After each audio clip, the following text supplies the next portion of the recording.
Satyabama Institute of Science and Technology, Chennai and Sriperumbudur. Tiruvallur மாவட்டம் கவரப்பேட்டையில் ரஷீத் என்பவருக்கு சொந்தமான இறைச்சி கடையில் கெட்டுப்போன சிக்கன் 65 விற்பனை செய்ததாக கூறி இறைச்சி கடையை பொதுமக்கள் முற்றுகையிட்டு வாக்குவாதத்தில் ஈடுபட்டனர். இதுகுறித்து உணவு பாதுகாப்பு அதிகாரிகளிடம் புகார் அளித்தும் நடவடிக்கை எடுக்கப்படவில்லை என குற்றம் சாட்டிய பொதுமக்களை சமாதானம் செய்த போலீசார் கடைக்கு பூட்டு போட்டனர்.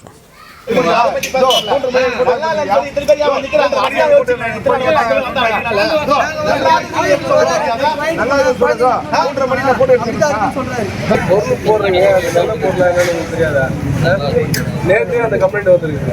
இன்னைக்கு மறுபடியும் அப்படியே ஏதோ நாய் போச்சுன்னா பண்ணுவீங்களா? நீங்க தானே மாஸ்க் உங்க நம்பி தான் கடை கொடுக்குறாங்க. போறது கூட தெரியாது உங்களுக்கு. Satyabama Institute of Science and Technology, Chennai and Sriperumbudur. Play store மற்றும் ஆப் ஸ்டோரில் இருந்து பாலிமர் செயலியை QR கோடு மூலம் பதிவிறக்கம் செய்யுங்கள். செய்திகளை உடனுக்குடன் பெறுங்கள்.